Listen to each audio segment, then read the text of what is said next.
time under her belt, and her voice shows how astounding this melee, this meeting of rarities really was. A combination of wonder, joy, and then horror that only nature can serve up.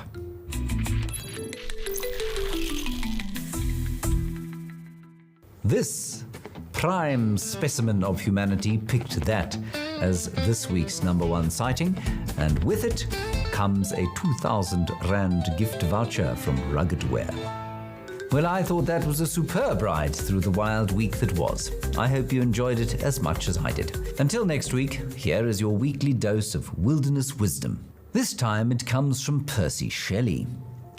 The wilderness has a mysterious tongue, which teaches awful doubt or faith so mild, so solemn, so serene, that man may be, but for such faith with nature reconciled.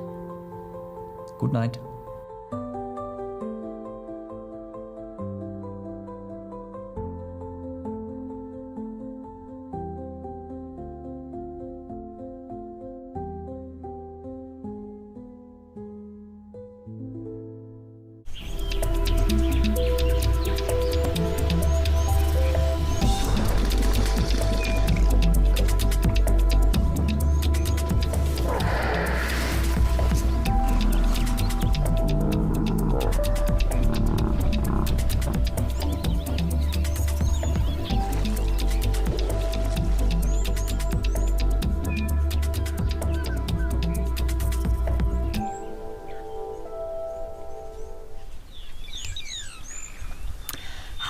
Hello everyone, good morning and welcome to Live at the Waterhole.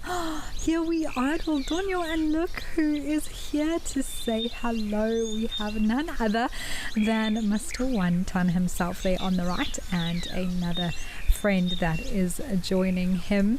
My name is Amy and I will be with you for the show today, and it looks like a beautiful day here in Kenya.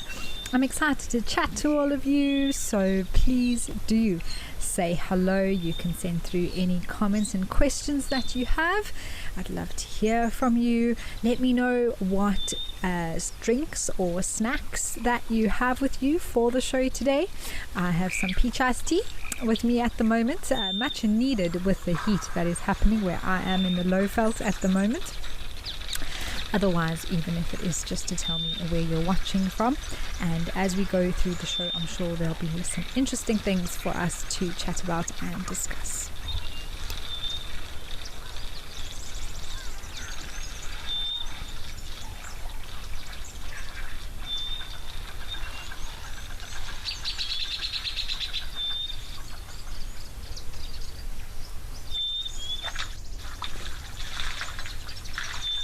Now, it's been a long time. I don't know if Wanton was around yesterday, but I know that a few days ago when I was on the show, we had been saying that he hadn't been seen for a long time, and he has such impressive tusks, doesn't he?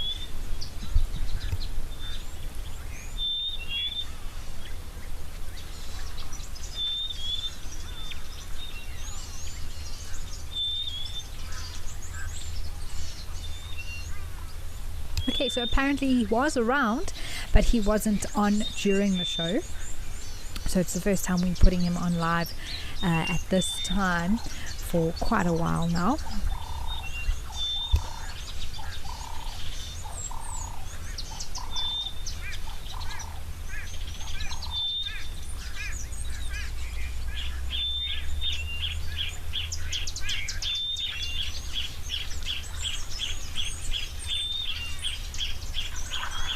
Ellie, it's a pleasure. I love to be here with you when I can be, and definitely keeps me busy, that's for sure. I love how he is wrapping his tusk up and leaning against his trunk up and resting it against his tusk.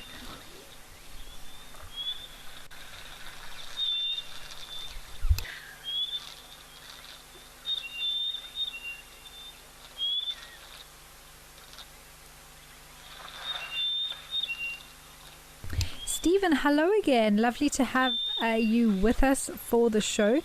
You are watching from Narok County, and I believe that is in Kenya. Always great to know that there are viewers in other African countries as well as across the world that are enjoying the show with us.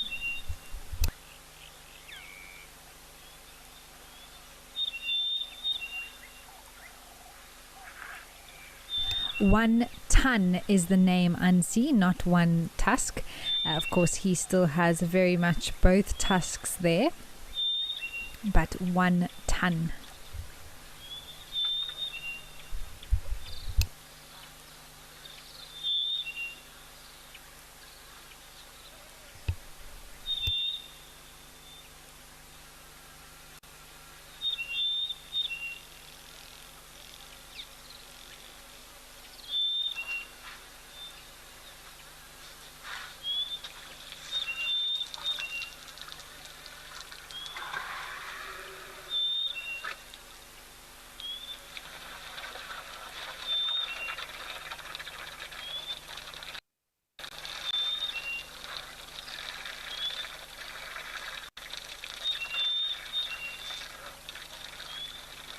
Benny B, I'm not exactly sure the bird there. It's a very pretty little tune that it's singing. I wouldn't be surprised if it's maybe a thrush or a robin.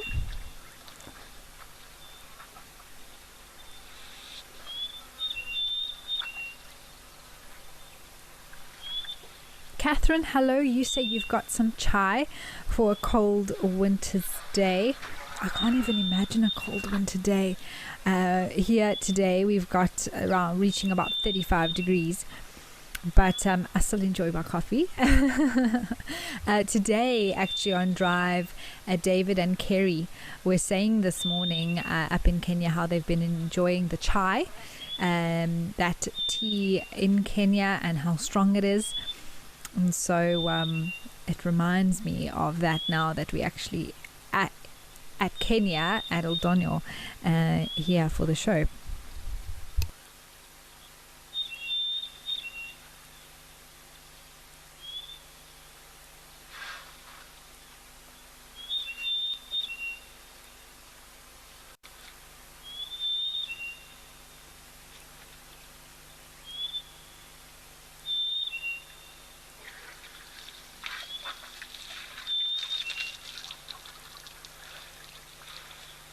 Sarah, they do look very comfortable with one another. I think they probably know each other very well. Very, comfortable with sharing this space here where they all love to come and drink near the water inlet there. They both are quite calm. One's not pushing the other one or anything like that.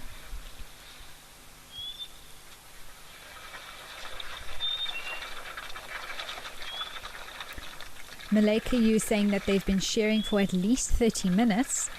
So it just goes to show that they are very happy to be there next to each other.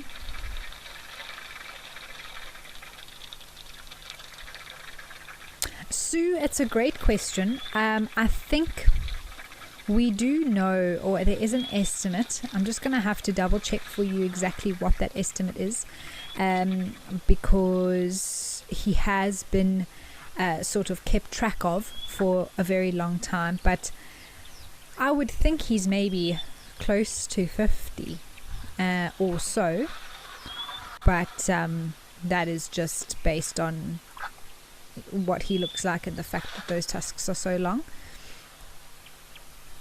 I will have to check, Sue, just to confirm.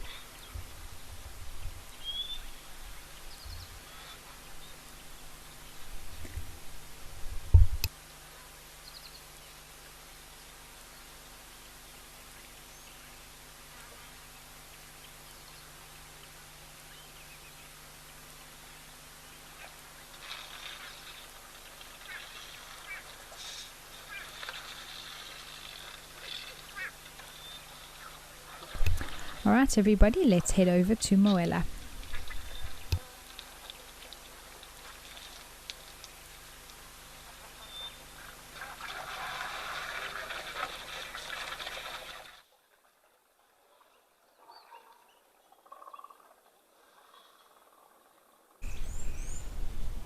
Well, from 2 Ellies to a lot more here. This place is also greening up a little bit. You can see it. But what's even more cool to see is with the changing coloration on the ground, you can clearly see the game trails, the paths that these animals use.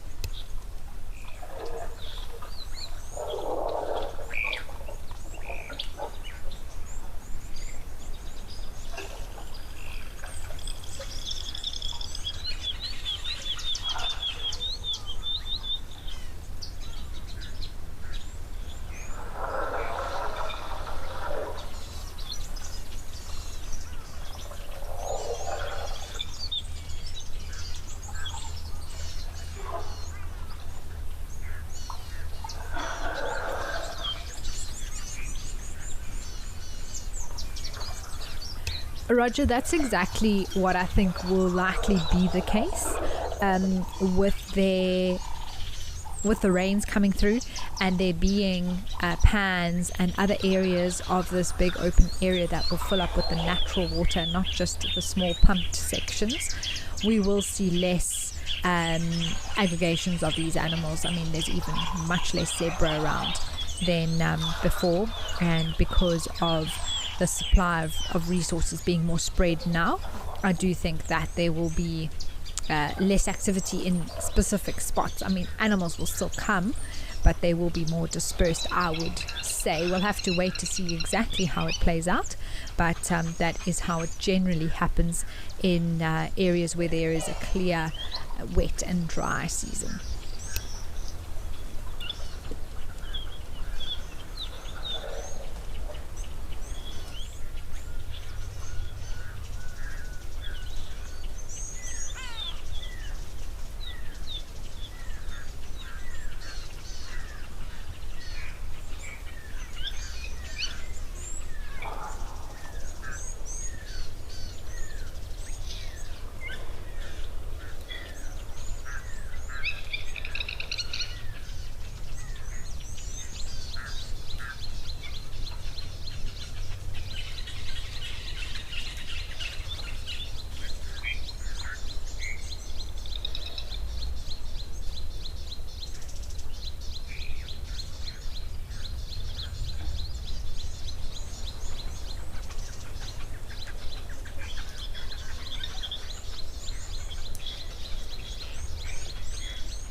Wildlife lady, I know this definitely could have been called Zebra Valley for quite a while, but it's true that it seems that they have moved off, and we just have the elephants around here now.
It's interesting that we don't see too much splashing going on. It does look like they have done that a little bit with a few splashes here or there.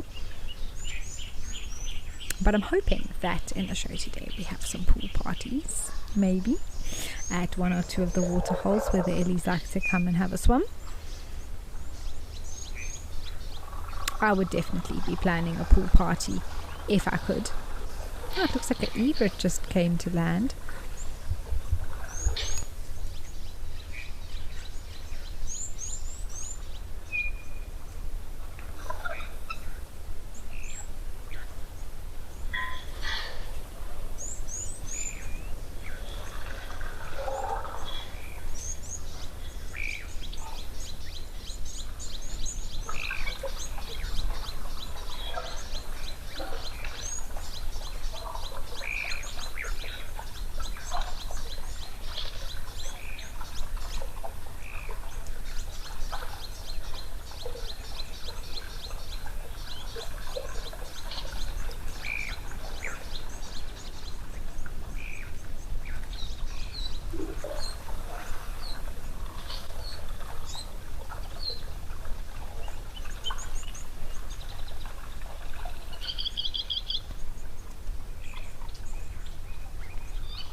Hi Ryan.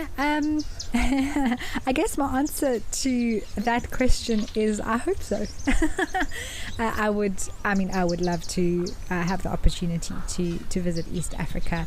I have been so happy for Kerry and everything that she's been able to experience there, and she's done such a wonderful job with her time that she's had. And yes, I mean, there's lots of factors and things to consider with planning and all sorts of things, I suppose. But yeah, if given the opportunity, I would love to do that. I think it would be such an enriching experience. I'm sure all of us guides would feel that way that haven't visited that area before, to be able to learn and meet the team on that side as well. I just want to give David and Big James like the biggest hugs ever. I feel like I know them. And we learn a little bit more about them as we go. Today I learned that Big James' favorite bird is a chicken, and David is the lilac-breasted roller. So, you know, yes, anyway, who knows what the future holds. But thanks, Ryan, for that question.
Koala, yes, I think they are getting it. There's a very small little cement trough there, and if we actually look closely, you can see it flowing out of a pipe there, and those elephants are lapping it up very much as it's coming out, and every now and again a little bit splashes over and adds You can see between the elephant that's closest to us, between his legs, there's a bit of an inflow there from that cement trough.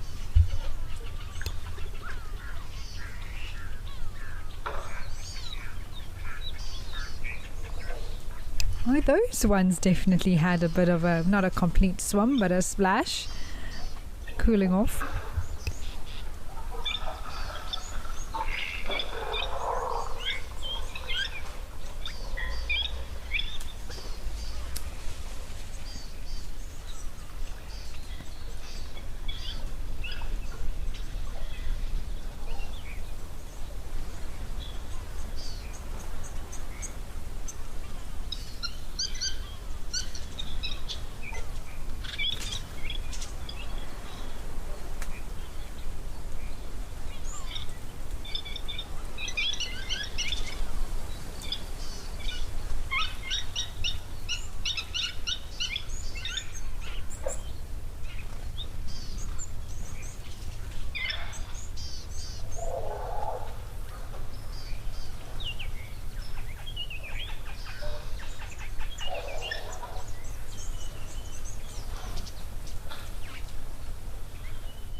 Little bit more dynamic at play now between these elephants. You can see that the newer ones are pushing the other ones off, a lot more darker ones wanting to come and have a drink.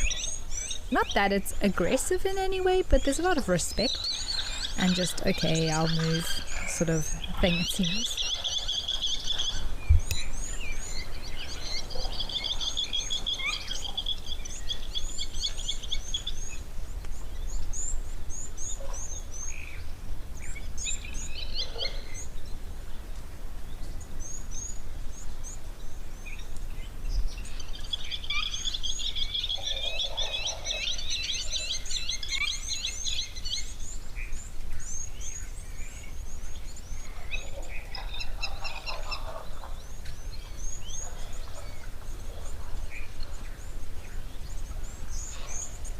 Oh wow, that elephant just urinated.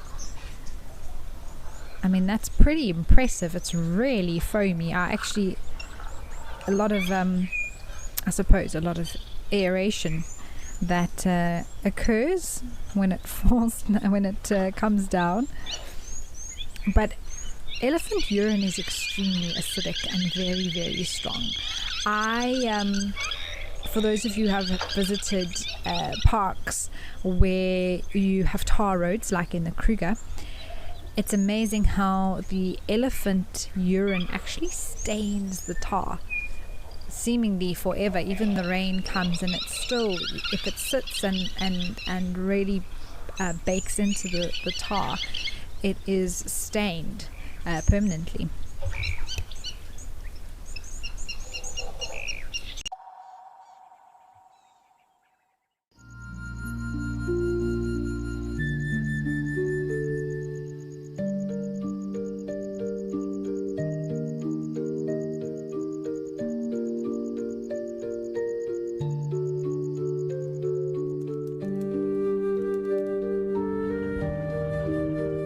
This unfolds in front of you.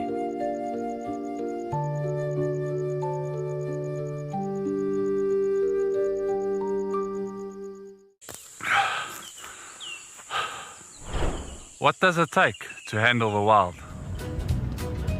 Balance. Determination. Focus. Yaku!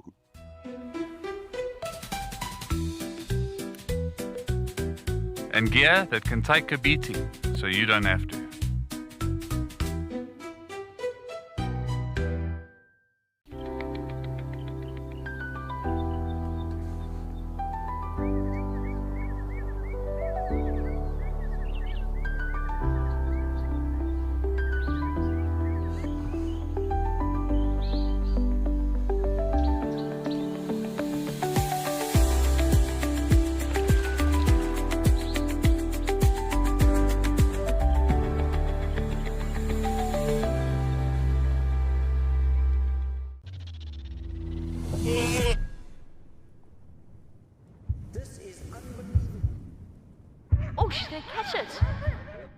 Tommy! Watch this, we're about to see a kill.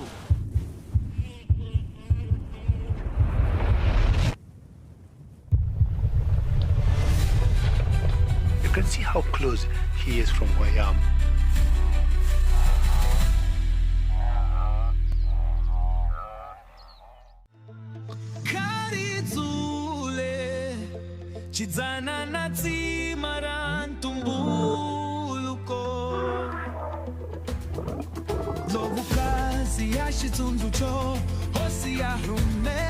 How cool is this?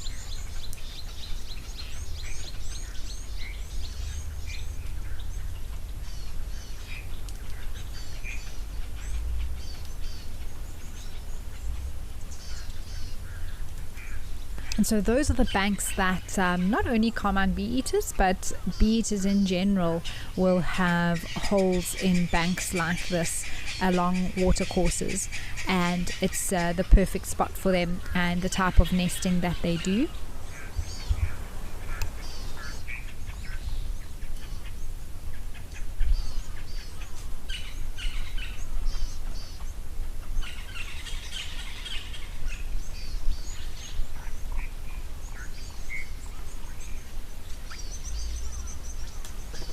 Alright, we're going to head over to Tau.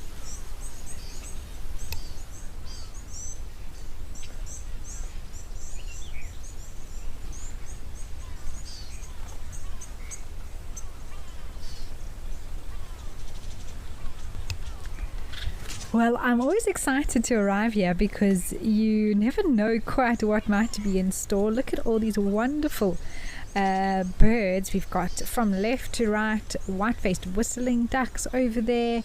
We've got a red-knobbed coot, some black-winged stilt, and South African shelduck in the back. Then I think there's a blacksmith lapwing on the rock, and some spur-winged geese to the right. And all the lilies are opening. Oh, Egyptian goose, of course, we can't leave that one out. Some red-billed teals in the back. And some beautiful yellow water lilies that are opening. Wow, it definitely seems to have rained here. The water level is looking a lot better than what it was. Not so much mud anymore.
Yes, melanistic marble. It is beautiful that the water lilies are out. I'm looking forward to seeing them at Sandringham as well.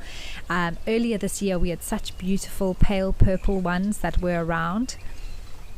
And just look at all these birds. They seem so happy, don't they?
Let's head over to King's Camp.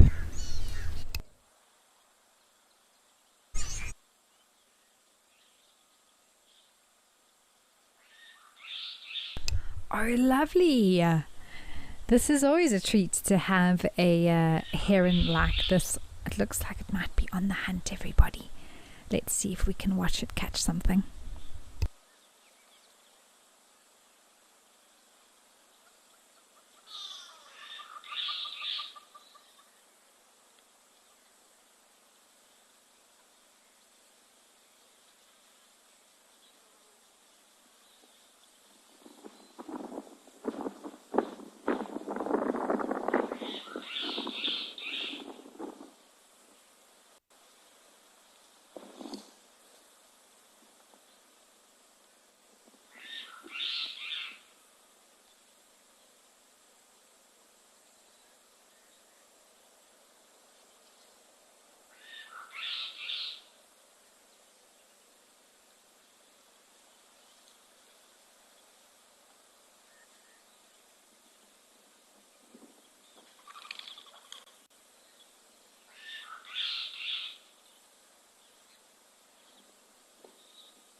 Ellie, I think the birds you were asking about were red-knobbed coots. If they were the very black ones with the white on the head and face.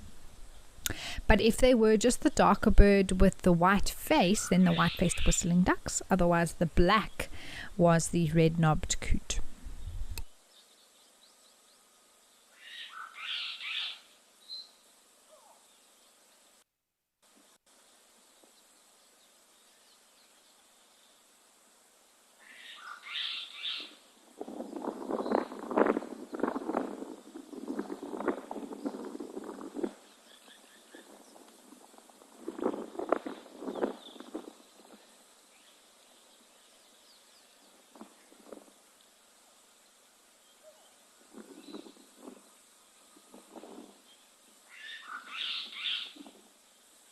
I can see a terrapin that just got onto the shore on the far side.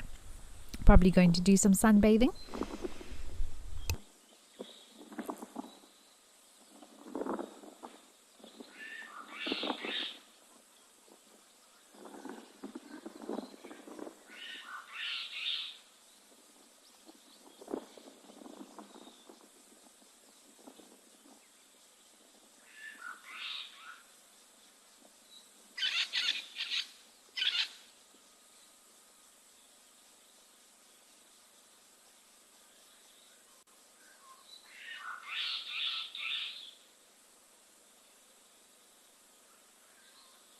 such slow, precise steps.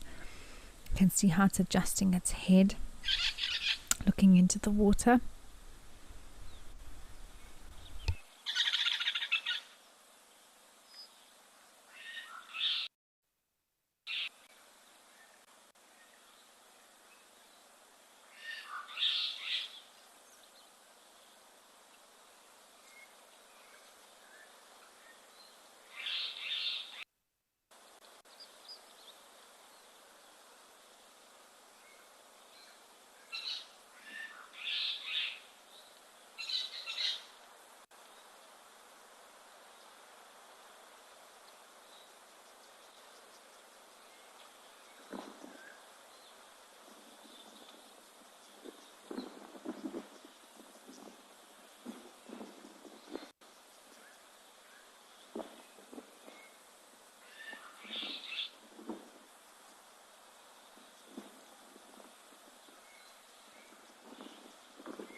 So focused.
Just above the head of this heron, I see a tail. Well, I did see a tail, but it was of a squirrel. That was must have been moving that side. Come on, heron, now is the moment.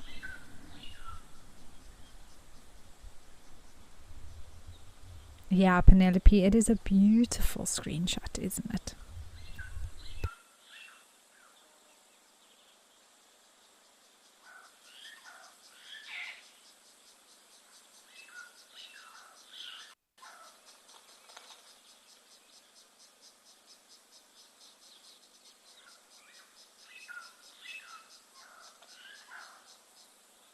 Mindy, 100%. It is a live hunt.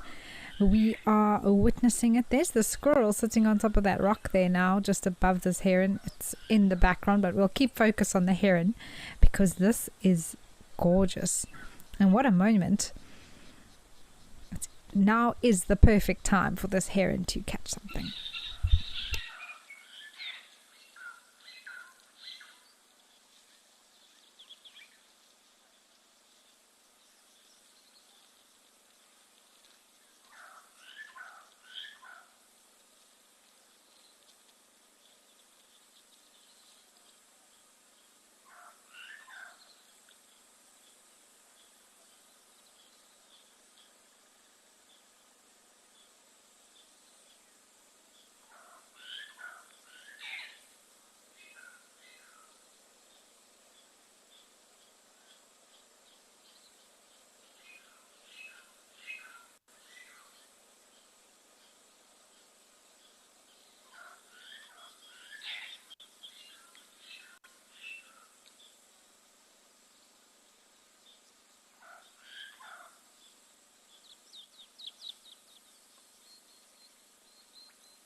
Come on, Mr. Heron.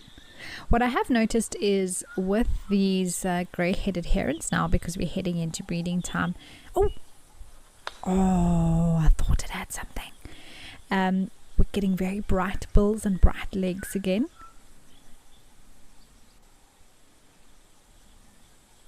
Which is always beautiful to look at.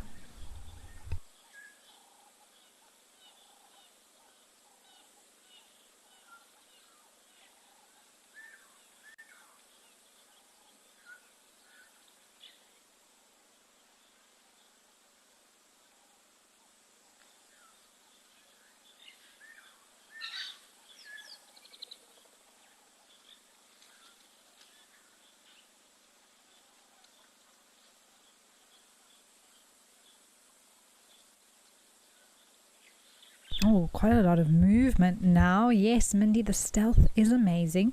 I think it had a go at whatever it was eyeing. Oh, yes! Success! We waited and it was worth it, everyone. It definitely got a fish. Rinsing it off there. Wowee! That is so cool. Oh no, it's not a fish. Sorry, it looks like a platana maybe? A frog? Sorry, I just saw the flapping, but it looks like two legs at the back. Yeah, it is a frog type of amphibious creature. Or maybe an in-between. A tadpole that's grown and becoming a frog. Does look quite long and flat.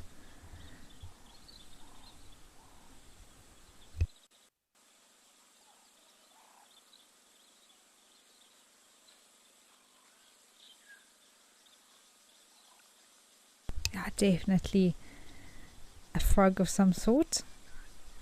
Wowee! Our patience paid off, everybody. So it's just flattening it out now, making it easier to swallow. You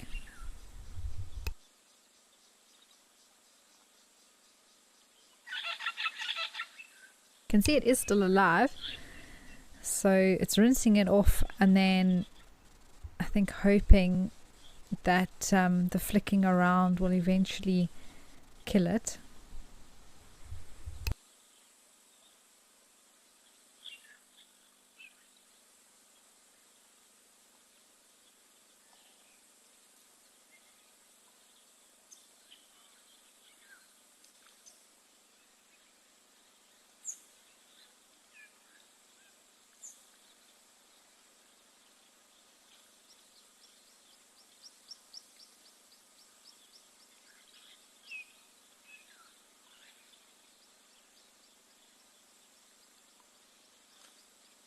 Yes, Guguletu, I agree. It is a great catch for this heron. We knew it had to happen eventually. It just mustn't drop it now. Oh no, Mr. Eddie Bed. So that's always sad for the animal that has to die. But there are plenty more out there. And the heron needs to eat. So, you know, that's how it goes out here. Wasn't that frog's lucky day today?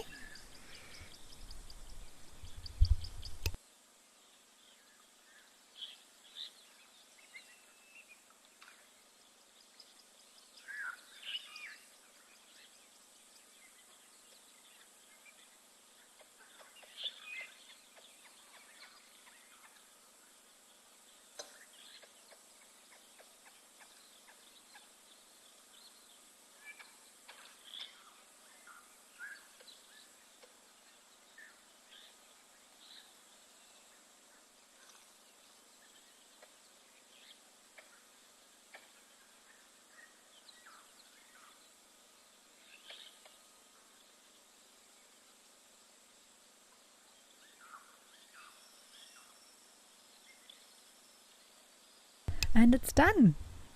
Off to look for the next thing.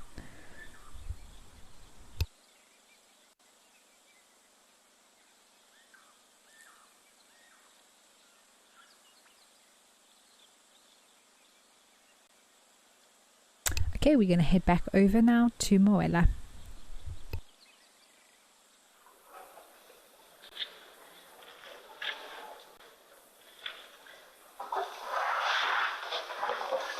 Oh wow, it has turned into Elephant Central here.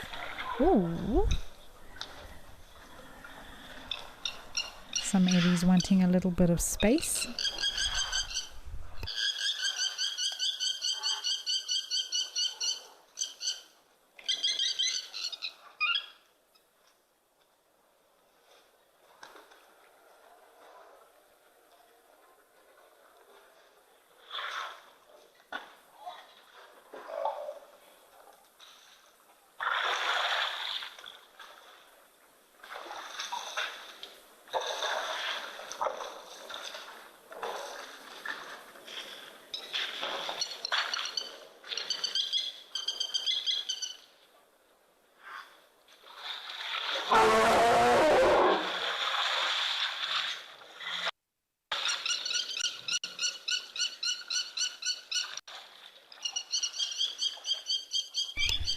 Well, that was so loud it sounded like it blew the speaker a little bit.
Oh, yes, there's a leopard. Got a leopard here. My name is Cedric, and behind the camera with me we've got Muscles and Paul. Well, it is Feline Friday.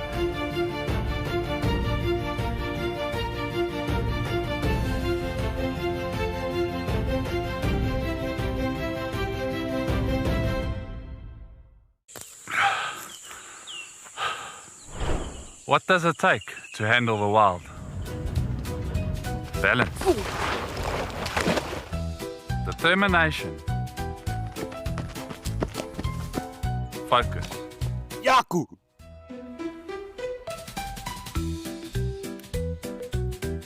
And gear that can take a beating so you don't have to.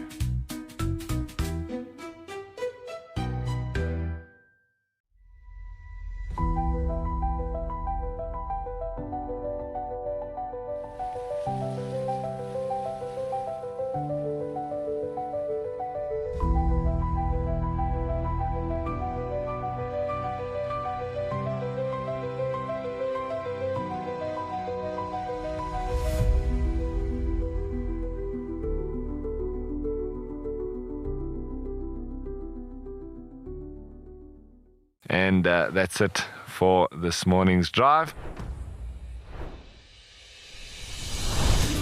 She's just got her Impala, everybody.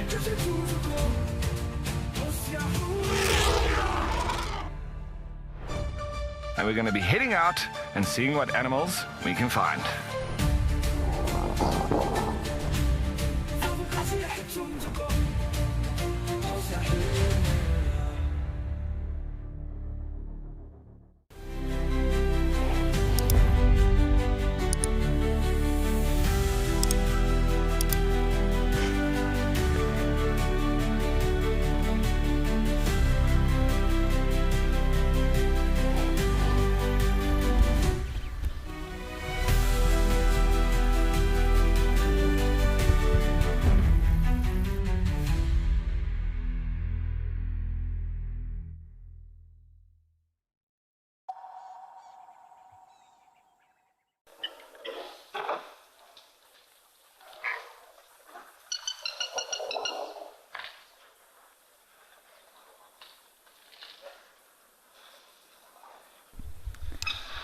Just seems like elephants are arriving from everywhere, every side. They've got a clear patch on the left where they do some of their mud splashing, and then on the right here is the popular drinking spot.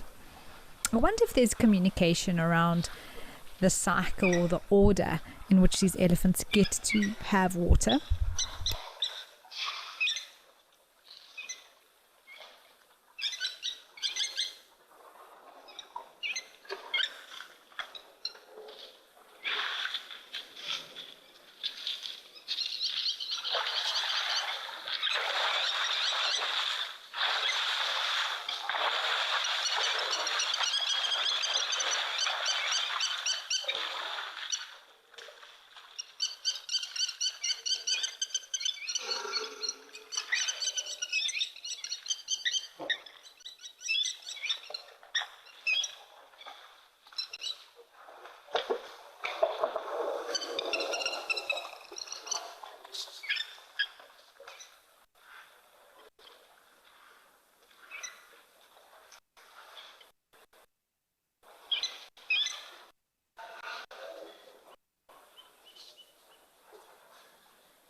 All right, let's head over to Serendella.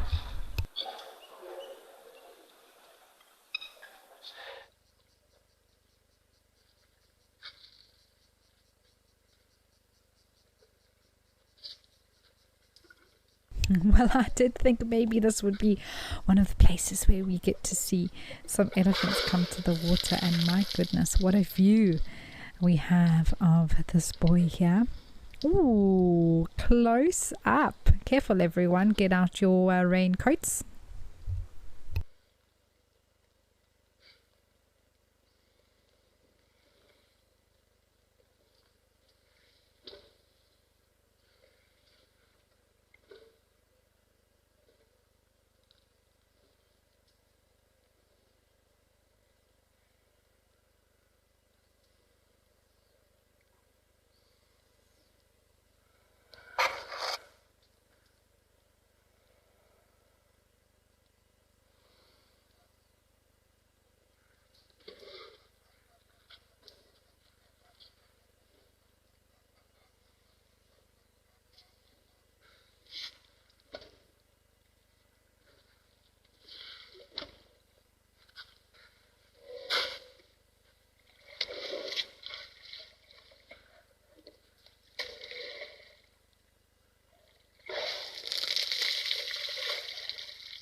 Melanistic marble, this is pretty much the definition of an elephant close-up.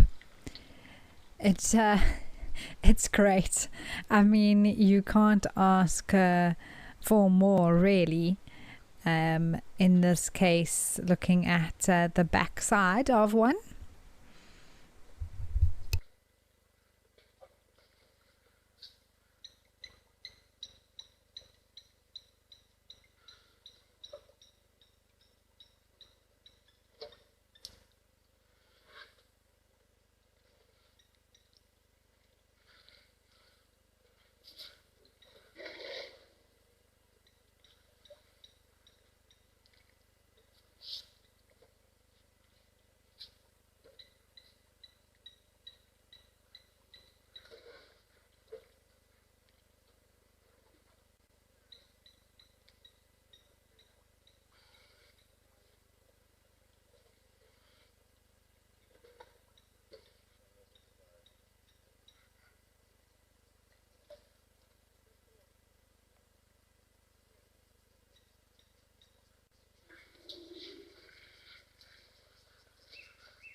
Ah, I see a little antelope. A few of those inyalas are arriving to drink now. Beautiful.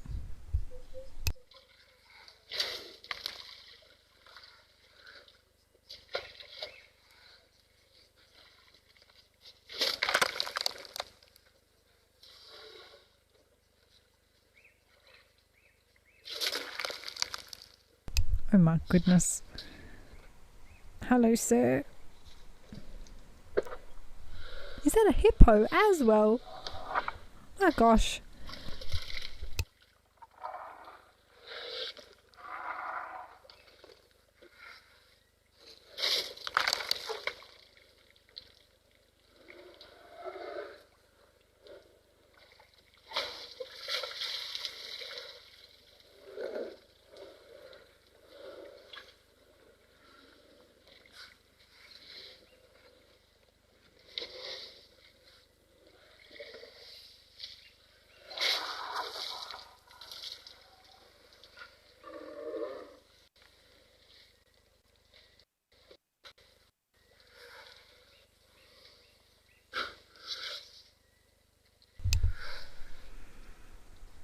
I wonder if that elephant was actually rubbing up against this tree.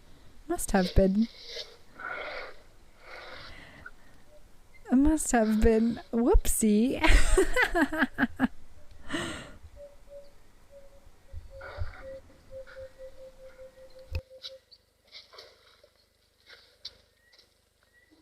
Alright, I guess we're going to head to Moella. I'm not sure if we're going to be able to come back to this camera unless something interesting happens along the trunk of this tree.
Okay, we're going to head over to another elephant favorite, tame bear.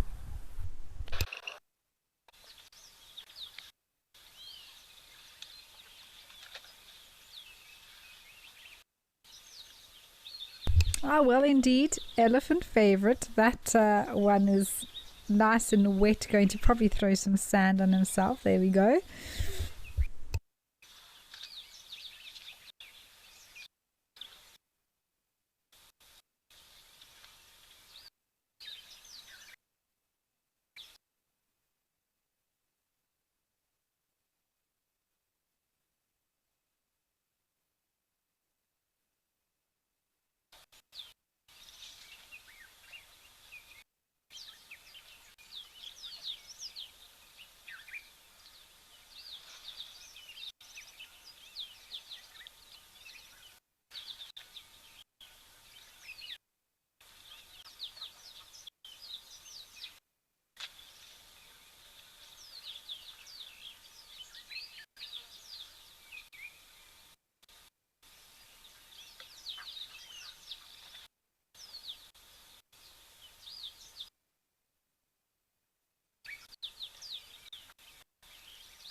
Well, while these elephants enjoy the sand, we are going to head over to Oldonyo.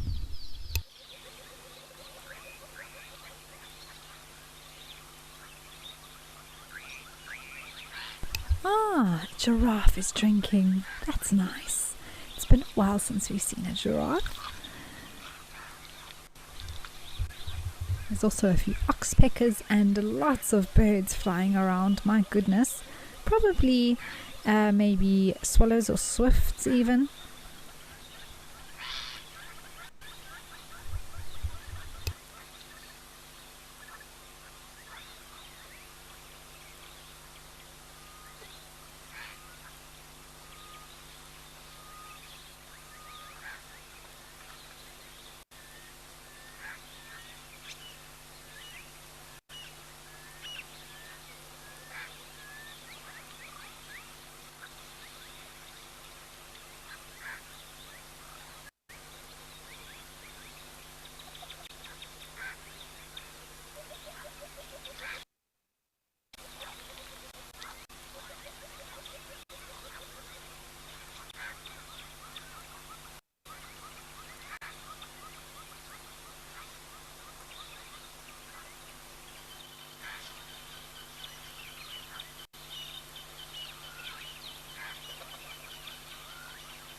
I'm hoping it doesn't disappear too quickly.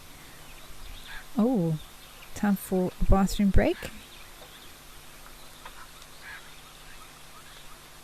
Oh, whoa. That was quite funny. It got quite stiff-legged there. These birds, my goodness. I was just told that it rained quite hard here, and now all these birds are out. I wonder if it's because all the insects have started to move. It's a little bit of a outbreak of them. We're starting to see their lates come out from the winged termites as well, with the moisture and the heat of today. It's the perfect combination for them to now get out, and all the little tunnels are appearing for where they emerge. We had some flying around yesterday evening. We'll probably have some more this evening as well.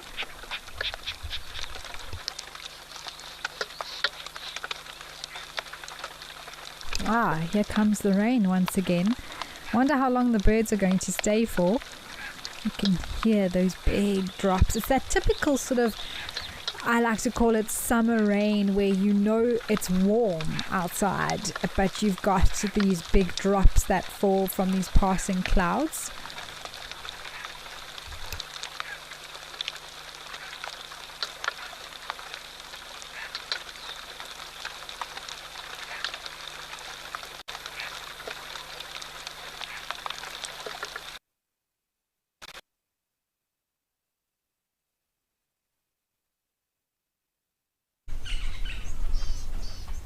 Okay, well, while it comes down with rain here, we're going to head over to Victoria Falls.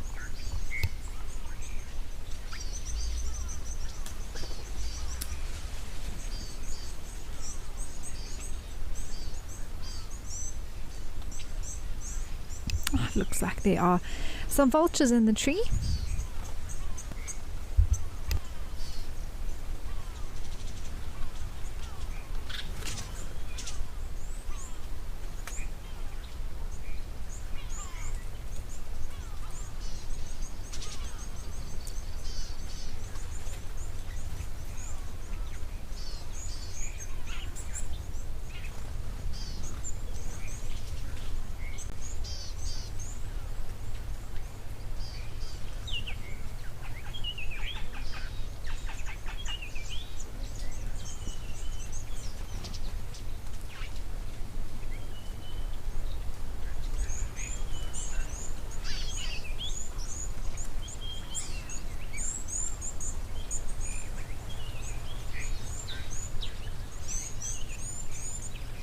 A few doing a little bit of grooming.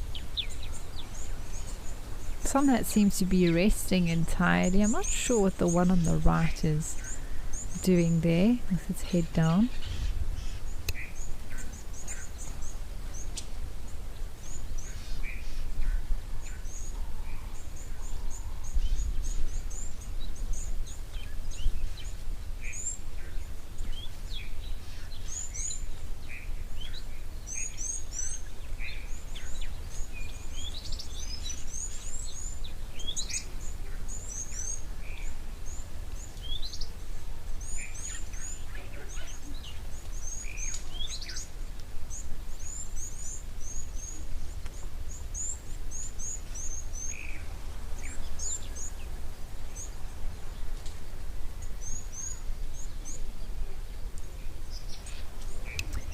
Looks like maybe that's their position of rest. Heads down, tucked away like that.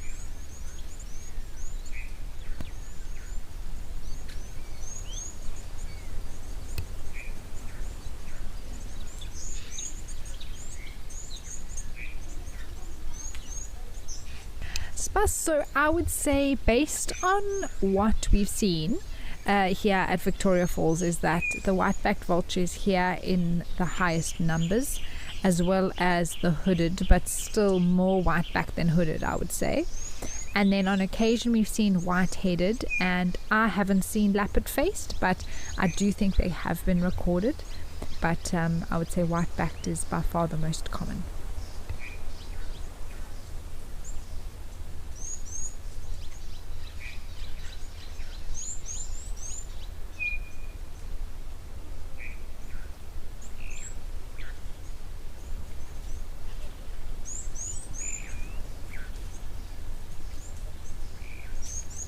I wonder if they're looking down because there's something on the ground. I'm not sure.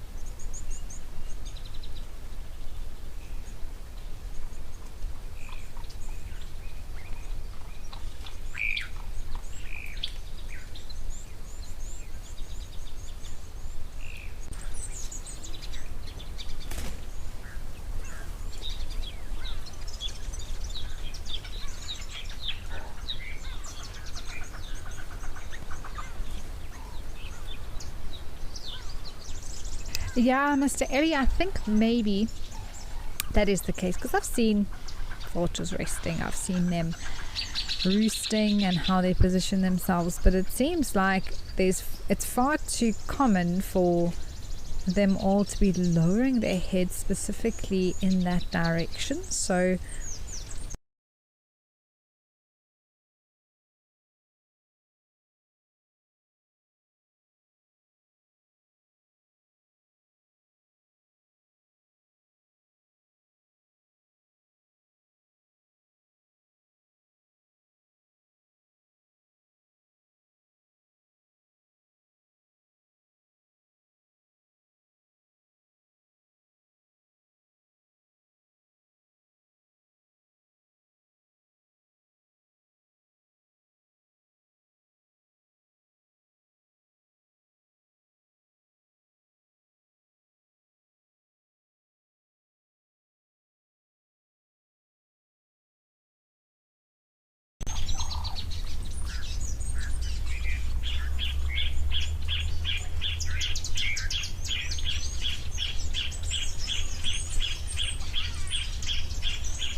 alright, we have just headed over to Tembe, where the elephants are of course still here, and the one on the right seems to be having a nap, but the ones on the left are doing some they are sunbathing, I suppose, but sand blasting.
Deb, there has been so many elephants all over, whether it's here at Tembe. We had some push around the camera at Serundela. We've had them at Moela, as well as a visit from One Ton in Kenya to start off the show today.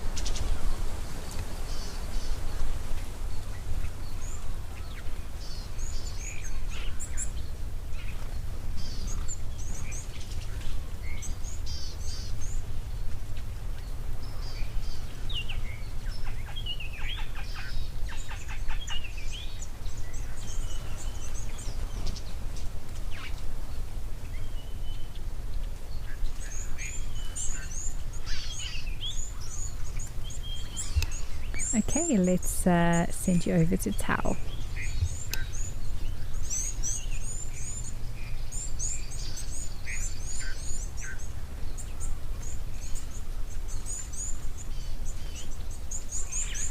Ah, there are some wildebeest arriving. That's cool to see.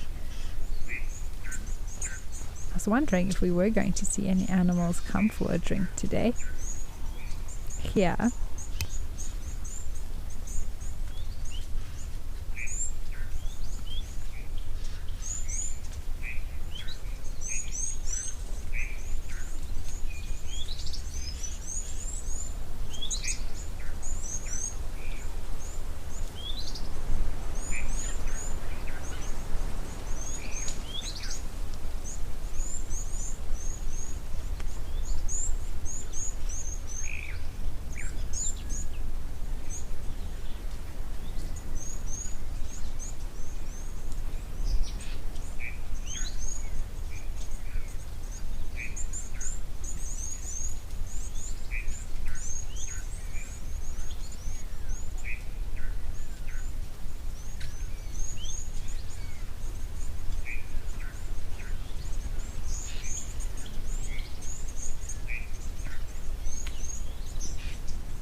It's amazing how they walk. Almost it looks like they move in single file there to a degree. And we were chatting about this the other day on Drive, how animals, when they are on a mission to get to a particular place or cover a certain distance, they'll walk in single file to be more efficient.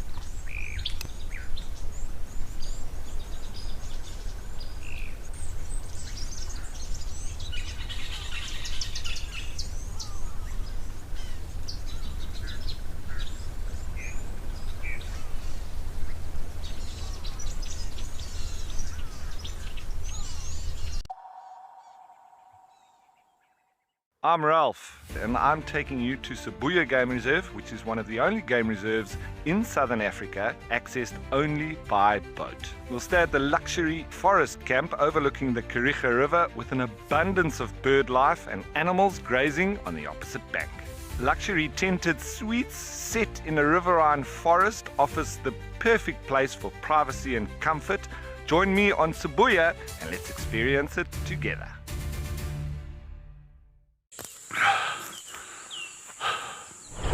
What does it take to handle the wild? Balance. Determination. Focus. Yaku!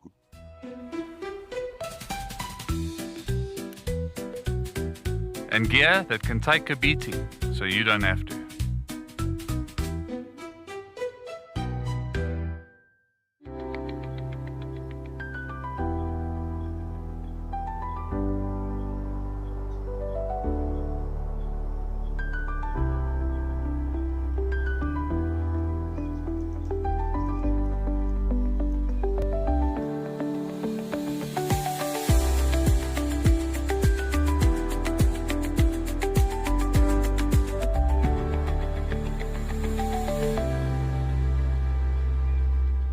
Every week, the wilderness delivers. And that's why we're here. Drama, chaos, crimes, humour. All moments you'll never forget. We've counted them down, argued about them, and finally picked the very best. From rare sightings to classic bush showdowns, this is nature's weekly highlight reel. Sharp facts, bad jokes, and the wildest top 5 you'll see this side of the savannah. It's not just a show, it's a wild bush week. Out here, every wild moment counts, and as a Wild Earth explorer, you will not miss out. Watch the Wild Earth channel ad-free 24/7, and you can even rewind if you have missed out on something. Enjoy the behind-the-scenes video clips as well as fireside chat, or get the early offers on our travel experiences. It's the best way to stay connected and be part of the Wild Earth family.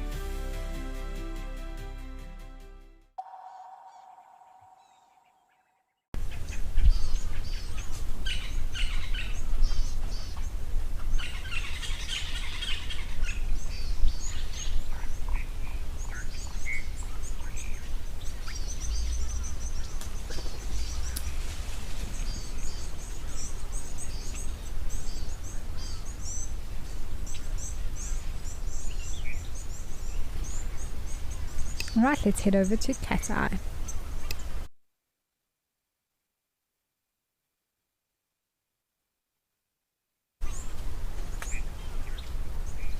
Ah, surprise, surprise! We have some more elephants.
Well, they have moved off very quickly there. My goodness me.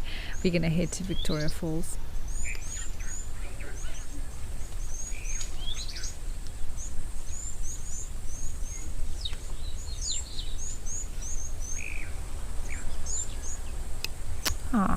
Here we have a marabou stork doing some grooming.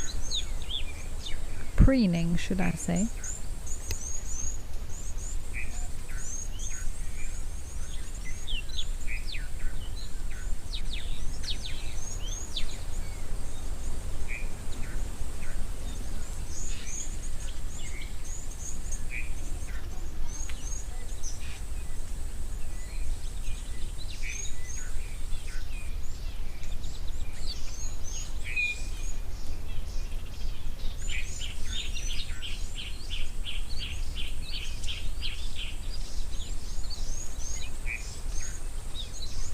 Now, one thing that's very interesting with the marabou stork, and I remember learning about this and found it so cool, is that the marabou stork doesn't naturally have white legs. It's actually dark underneath, but they defecate on their own legs. It runs down and the uric acid turns white, and this helps with thermoregulation, but also the white coloration reflects the light.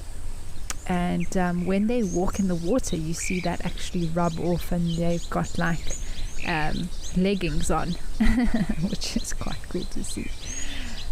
You can actually see the tops of the legs there where the joins to the body, some of those feathers lifted up, and you could see the dark color there. There's an African jacana in the background, very pretty.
Let's head to the hide.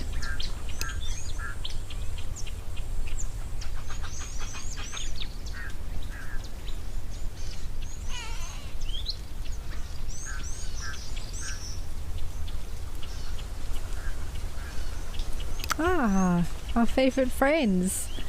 We have some baboons here in Zimbabwe. Oh, that little one's climbing up. Always full of entertainment for us.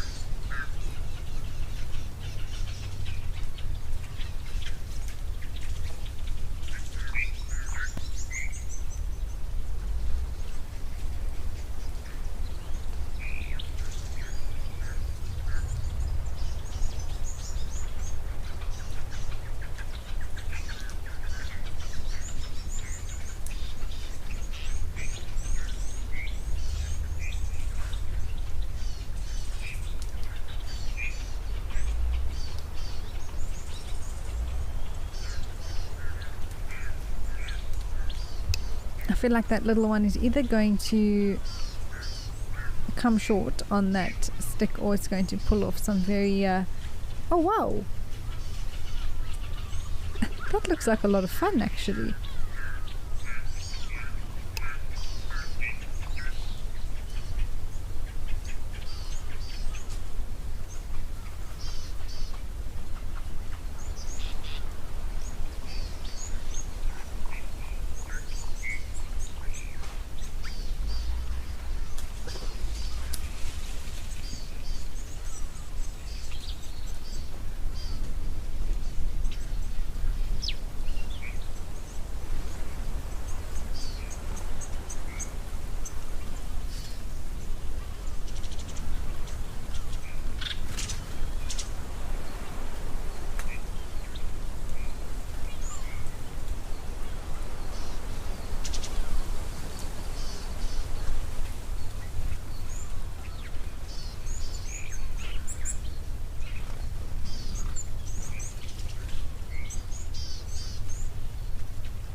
Ryan, yes, it is often mischief time when it comes to baboons.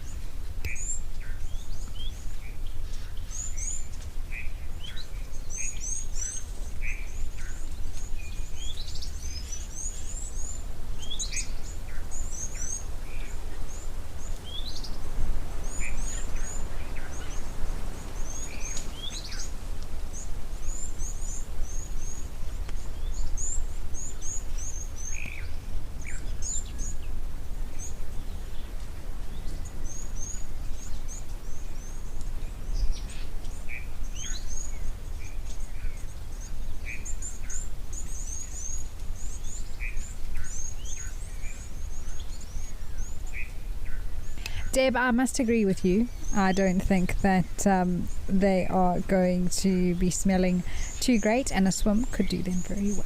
Let's head over to Temple Plains.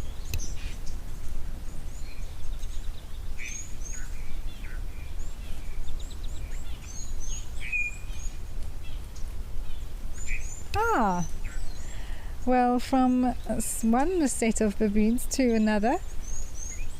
Looks like they all are enjoying the shade of this tree.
yeah, wildlife lady, it's lovely to see them, and a lot of grooming going on, a little bit of foraging as well.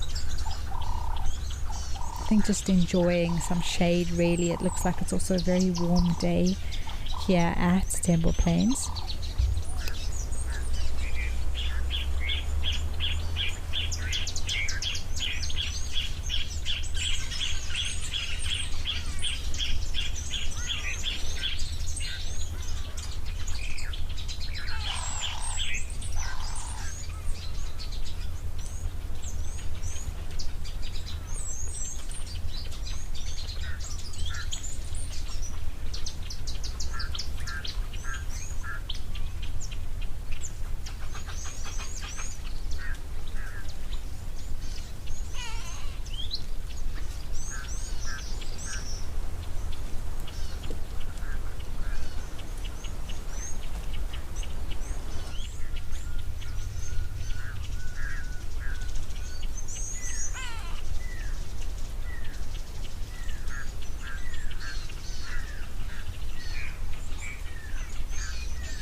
And baboons are omnivorous, so they will eat, probably they're looking at the seeds or the fruits from this particular tree, and but they'll also eat insects, lots of different bugs. Coming into the summer, there'll be a lot of them around now too, everything from dung beetles to marula fruits.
Benny B, so it is actually very similar between monkeys and baboons in terms of what they eat.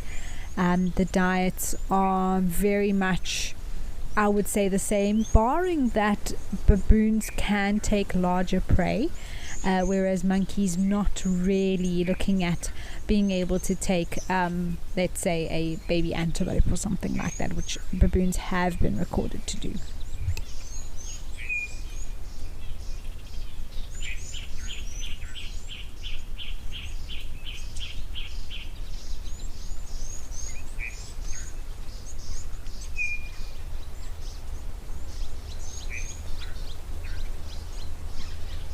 Alright, let's head over to Oldonyo.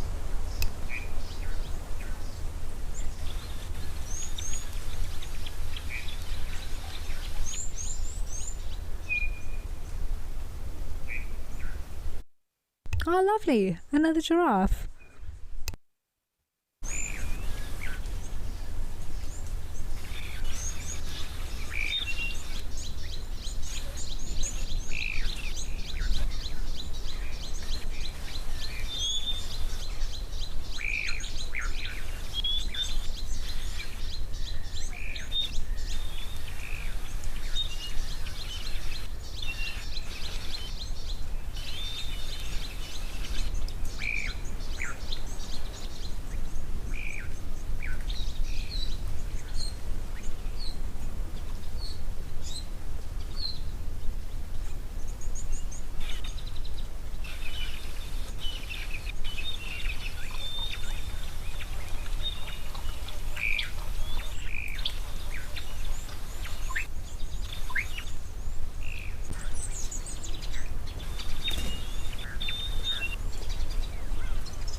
I've got an ibis and a starling there.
Look at that reflection, this little starling having a bird bath, as it were.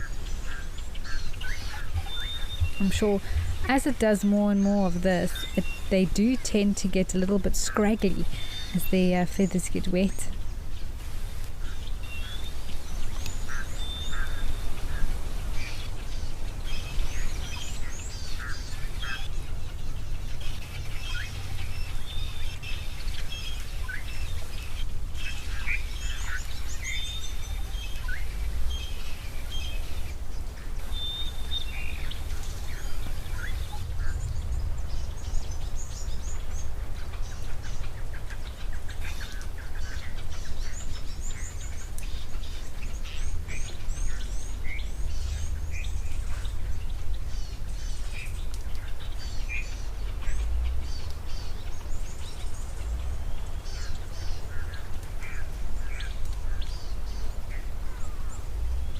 Okay, let's head back over to Tambo Plains.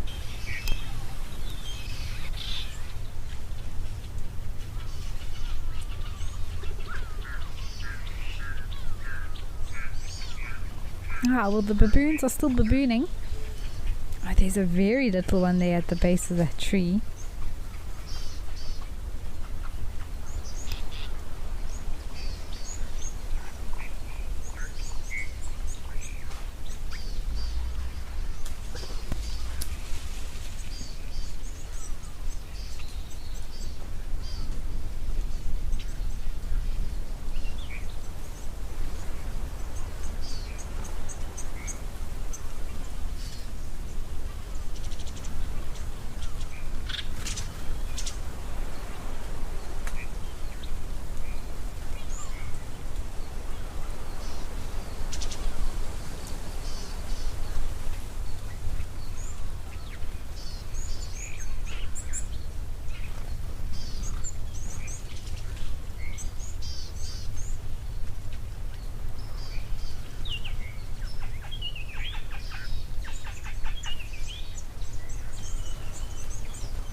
What does it take to handle the wild? Balance. Determination. Focus. Yaku!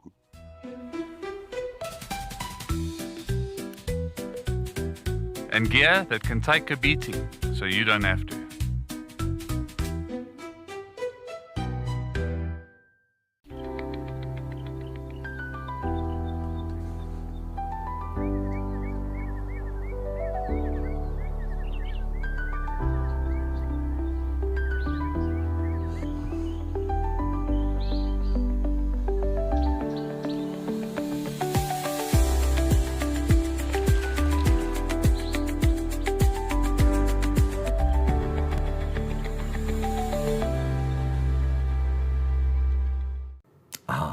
The bush, full of beauty, wonder, and absolute chaos.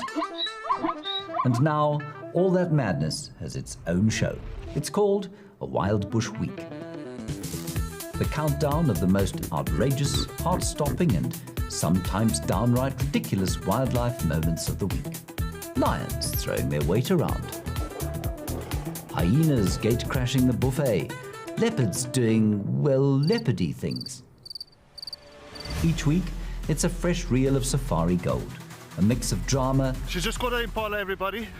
danger, and a healthy dose of laughter. So, if you fancy a highlight show with bite, and I don't mean just the animals, tune in to a Wild Bush Week. You bring the tea, and we'll bring the tusks, tails, and teeth.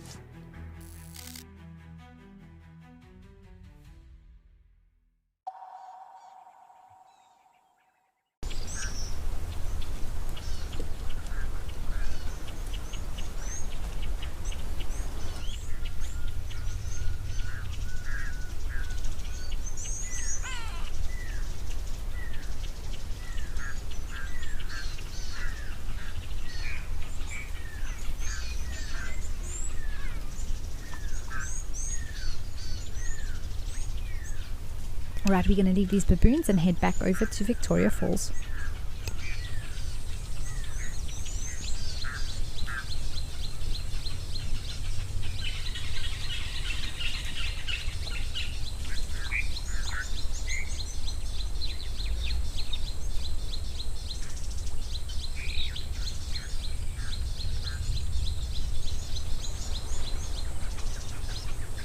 Lovely to see these hooded vultures now at the water. There's some ibises in the background as well. Wild at heart, it has been such a pleasure. It was a very relaxing time, quite quiet today at the waterholes, but it is how it goes. We still had a lovely time being with you all and enjoying all the different sights and sounds that we got to see. Sue, you also enjoyed the show. That's so great to hear. And live at the waterhole, of course, we'll be back tomorrow. I'm going to be just on drive the next week. I won't be helping out here until next weekend, so you'll see me out driving at Sandringham. But it's been great to pop in here with you and just catch up with what's been happening at the waterholes. And for me to have been able to see 1 ton was definitely the highlight of today.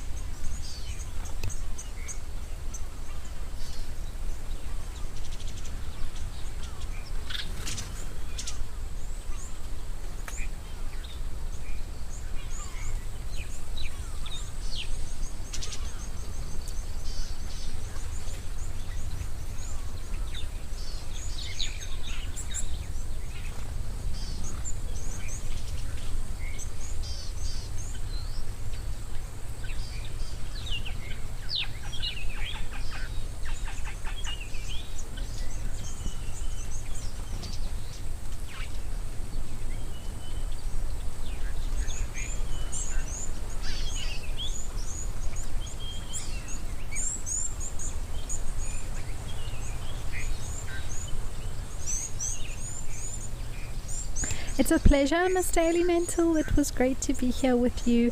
You also thank the Wild Earth crew for another great live at the waterhole.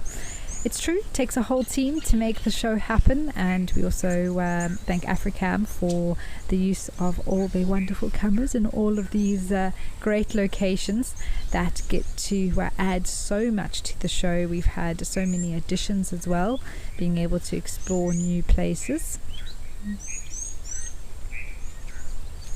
Oh, a little bit of hello grooming going on between these two. That was quite sweet.